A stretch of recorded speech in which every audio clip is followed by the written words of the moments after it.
Hello दोस्तों, हम लोग आज दो ठो क्वेश्चन करेंगे जो बोल रहे हैं कि मूल बिंदु से किसी बिंदु के बीच की दूरी निकालना है।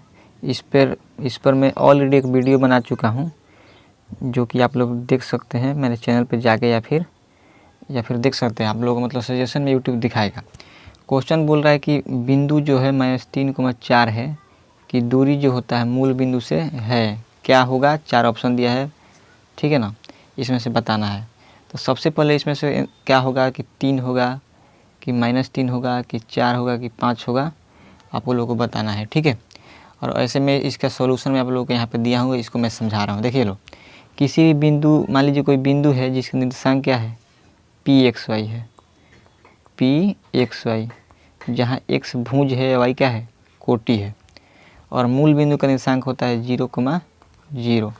तो दो बिंदु, एक बिंदु हो गया 0,0, एक बिंदु हो गया pxy। इसका बीच का दूरी क्या होता है, इसका बीच का दूरी जो होता है उसका डायरेक्ट मतलब सूत्र होता है, डायरेक्ट फार्मूला होता है, वो होता है दोनों के बीच की दूरी अगर हम उसको d मानते हैं तो होता है √x का होल स्क्वायर प्लस y का होल स्क्वायर, यही होता है, ठीक है। तो देखिए इसी पे सॉल्व करते हैं। सबसे पहले हम लोग जानते हैं कि किसी भी बिंदु, मान लीजिए वो pxy है और मूल बिंदु से उसकी दूरी क्या होता है, d बराबर √x² प्लस y², यही सूत्र होता है। अब देखिए इसमें जो है ये -3 जो है x का मान है, यहाँ लिखेंगे -3 का होल स्क्वायर, और इसमें जो है 4 जो है y का मान है, तो यहाँ लिखेंगे y का होल स्क्वायर। इस सूत्र में मान भर दिए हैं। तो मान भरने के बाद देखिए -3 का होल स्क्वायर क्या होता है, 9 होता है, यहाँ पर लिखा गया है, और 4 का होल स्क्वायर क्या होता है, 16। अब सबसे पहले और इसको हम लोग जो ऐड करेंगे, 9 16 कितना होता है, 25 होता है, तो यहाँ पर 25 लिखा गया है। अब देखिए 25 को हम लोग क्या लिख सकते हैं, 25 को हम लोग लिख सकते हैं 5 × 5, और एक रूट में 2 5 लिखा है तो उसमें से 1 निकल जाएगा, मतलब 25 का वर्गमूल कितना होता है, 5। तो इस क्वेश्चन का आंसर कितना हो गया, 5। Option number D for done हो जाएगा आंसर इसका। तो इस क्वेश्चन का आंसर हो गया डी, ऑप्शन नंबर डी।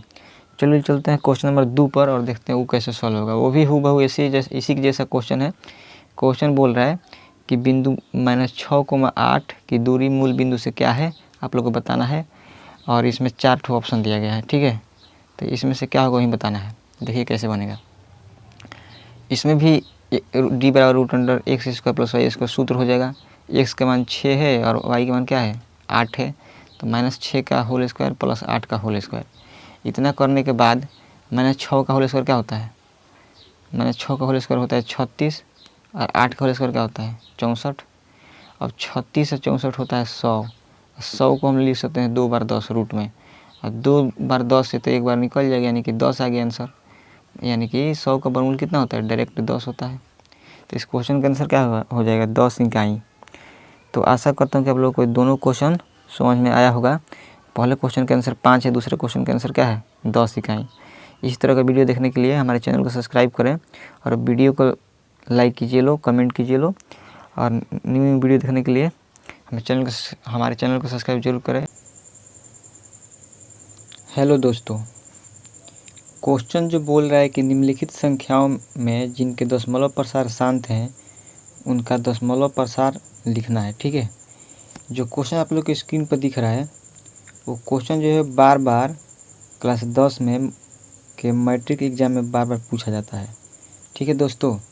तो निम्नलिखित प्रश्नों का मतलब बोला है कि निम्नलिखित प्रश्नों में बताना है, क्या बताना है कि निम्नलिखित प्रश्नों में निम्नलिखित संख्याओं में से जिसका दशमलव प्रसार क्या है, शांत है ना, शांति ये शांत है, तो उसका दशमलव प्रसार लिखना है। देखिए लो, इस तरह का क्वेश्चन सॉल्व करने के लिए इसमें थोड़ा सा लैंग्वेज लिखना पड़ता है। और क्वेश्चन बोला है 17/8 लिखा है ना यहाँ पे। तो 17/8 में इसके हर में कितना है, इसका हर में जो है 8 है। देखिए यहाँ पे 8 है ना, ये वाला 8 है। तो इस 8 का हम लोग निकालेंगे लघुत्तम मतलब अभाज्य गुणनखंड विधि से इसको हल करेंगे। तो देखिए 8 को हम लोग, 8 जो दिख रहा है यहाँ पे, इसको 2 से कटाएंगे ना, तो यहाँ पर 4 बार में कटेगा। देखिए लो यहाँ पे 4 बार में जाएगा। अब इस 4 को फिर 2 से कटाएंगे तो फिर कितना बार में जाएगा, 2 बार में। तो इसका अभाज्य गुणनखंड क्या हो गया, 8 बराबर, देखिए 8 जो होता है ना, 8 बराबर हो गया, इसमें क गो 2 है, एगो 2, ये दूसरा 2 है, ये तीसरा 2 है, मतलब 3 गो 2 आ गया। तो यही कहने का मतलब यहाँ पर लिखा गया है, देखिए यहाँ पे लिखा गया है 2 के पावर 3, ठीक है ना। तो सबसे पहला बात कि हम लोग इसको देखिए कैसे सॉल्व करेंगे। थोड़ा सा भाषा लिखना पड़ेगा। लिखे हैं यहाँ पे कि चूँकि 17/8 के हर में, 17/8 के हर में मतलब हर कितना है यहाँ पे 8 है, जिसका 8 का लघुत्तम निकालें। यहाँ पर क्या है, लघुत्तम कहिए या फिर अभाज्य गुणनखंड विधि कहिए, बात एक ही है। तो मतलब 3 को 2 आया है तो लिखेंगे इतना के हर में 2 और 5 के अलावा, लिखा है ना 2 और 5 के अलावा, यहाँ पे लिखा है अन्य दूसरा गुणनखंड नहीं है। अन्य दूसरा गुणनखंड का मतलब देखिए 2 हो या फिर 5 हो, मतलब 2 5 हर एक क्वेश्चन हम लोग लिखेंगे ही लिखेंगे। तो इसके हर में केवल 2 आया है ना, यहाँ पे देखिए लो 8 का लघुत्तम निकाले हैं, मतलब अभाज्य गुणनखंड विधि से इसको 8 का निकाले हैं तो इसमें केवल 2 आया है 3 बार। तो 100 में लिखना पड़ेगा, यदि मतलब इतने 17/8 के हर में 2 और 5 के अलावा अन्य दूसरा गुणनखंड नहीं है, इसलिए 17/8 का दशमलव प्रसार क्या होगा, शांत होगा। ठीक है, देखिए यहाँ पे शांत होगा। तो इतना करने के बाद जब शांत हो गया तो बोला था कि अगर शांत होगा तब इसका दशमलव प्रसार निकालना है, यानी कि इतना इसको आगे हॉल करना है, आंसर लाना है। तो देखिए ये लोग क्या करेंगे। इतना होने के बाद इस 17/8 अब हो गया, 17 की जगह पर 17 ही रहेगा। देखिए जो 8 है ना, 8 को क्या ले सकते हैं 2 के पावर 3। देखिए जब 2 के पावर 3 है इसमें, यहाँ पे 2 के पावर 3 है तो इसमें 5 के पावर 3 भी लाना पड़ेगा। तो उसको लाने के लिए क्या किए हैं हम लोग, 5 के पावर 3 से नीचे गुना किए हैं, 5 के पावर 3 से ऊपर गुना किए हैं। इससे होगा क्या कि ई तो हो जाएगा 17 की जगह पर 17 ही रहेगा। देखिए यहाँ पर है 17, लेकिन 17 की जगह पर 17 है, लेकिन 5 के पावर 3 जो होता है यहाँ पर क्या हो जाएगा 125 होगा। 5 3 बार लिख देंगे गुना में, 5 गुने 5 गुने 5, 3 5 को एक बार गुना करते तो कितना आता है 125 आता है। तो आशा करते हैं कि यहाँ तक आप लोग को समझ में आया होगा। और इसके बाद क्या करेंगे, देखिए 2 के पावर 3 है और 5 के पावर 3 है ना, तो इसका पावर इसमें जो है सेम है, यहाँ भी पावर में 3 है और यहाँ भी कितना है पावर में 3 है। तो 3 3 है तो ये गुना हो जाएगा आधार, 2 5 कितना होता है 10, पावर रह जाएगा सेम। एक मतलब 2 5 10 हो जाएगा, पावर हो जाएगा सेम, यानी कि 10 के पावर 3 आ गया यहाँ पे। अब देखिए ये 10 के पावर 3 आ गया। अब 17 में गुना करेंगे 125 से। जब 17 में 125 से गुना करेंगे तो ये कितना आएगा 21 25, यानी कि 2125 आएगा। ठीक है, जब 2125 आएगा और 10 के पावर जो 3 लिखा है ना, इसको मतलब 10 3 गुना करेंगे तो ये 1000 आएगा। अब इसको मतलब हॉल कर देना आगे। देखिए तो ये कितना लिखा है 21 25 और बाटा में लिखा गया है 1000, यही ना है। इसको सॉल्व करेंगे कि बाटा में जब बाटा में 3 जीरो है तो दशमलव भी इधर से 3 अंक के बाद बैठेगा, 1 2 3, यानी कि यहाँ पे बैठेगा। ठीक है ना, 2 के बाद तो वहीं लिखा गया है, यहाँ पे देख लीजिए लो 2.125, यही हो जाएगा हम लोग का आंसर। तो इस क्वेश्चन को आप लोग अच्छा से समझ लीजिएगा लो। एक क्लास 10 में बार बार इसको पूछा जाता है क्वेश्चन, मतलब 2 नंबर में रहता है। ठीक है, 2 नंबर पूछा जाएगा, इस 2 मार्क्स के लिए क्वेश्चन है।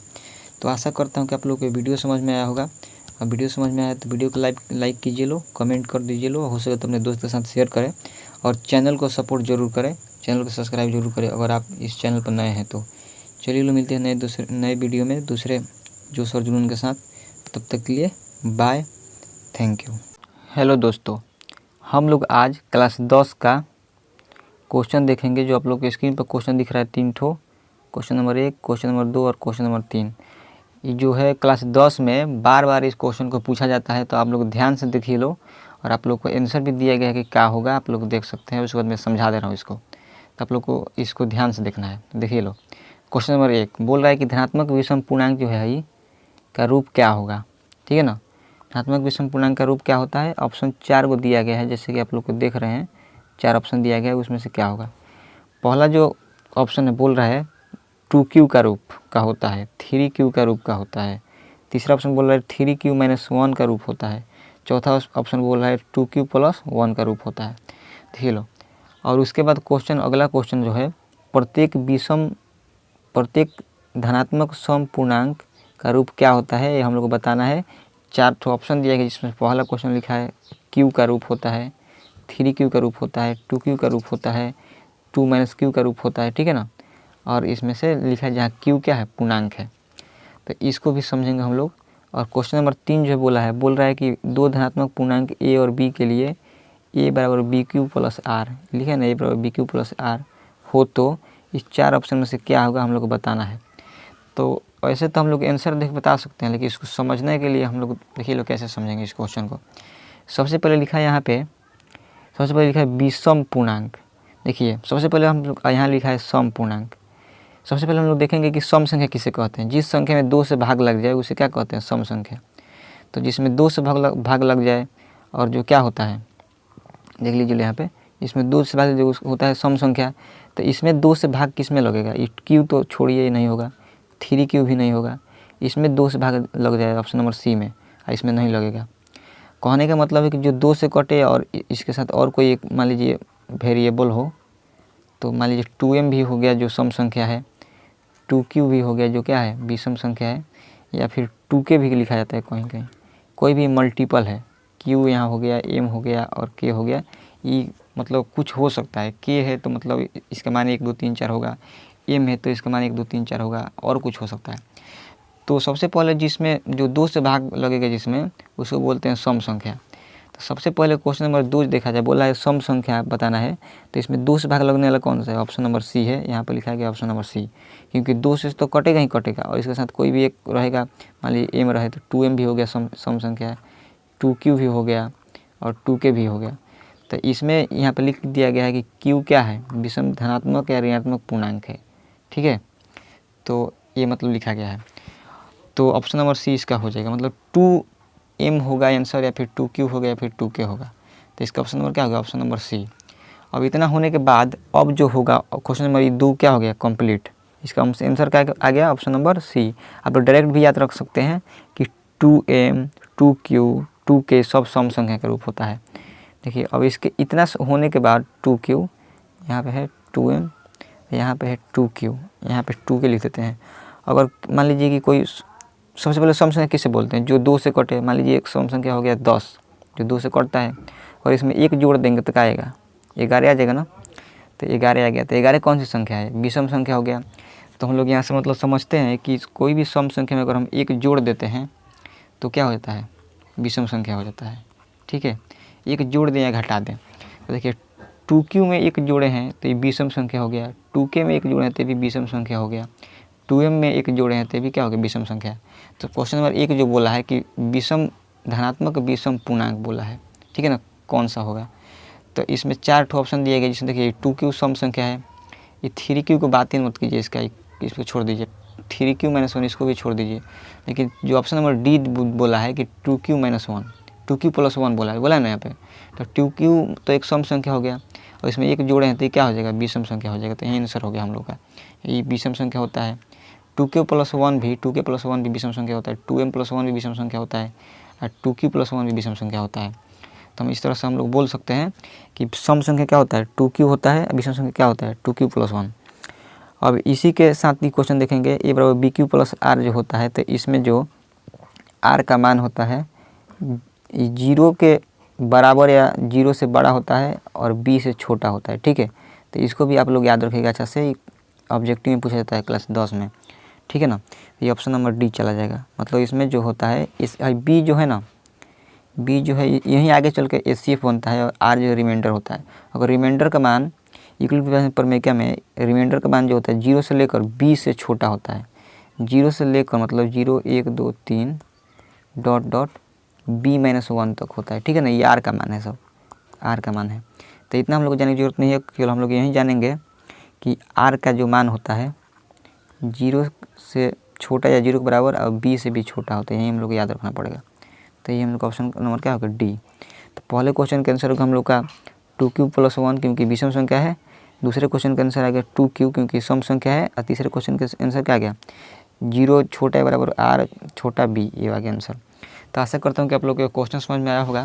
क्वेश्चन समझ में आया है तो इस क्वेश्चन को या वीडियो को लाइक कीजिए, कमेंट कर सकते हैं इस पर, और हमारे चैनल को सब्सक्राइब कीजिए और सपोर्ट जरूर करें, क्योंकि आने वाले वीडियो आप लोग को जल्दी से जल्दी पहुँच सके।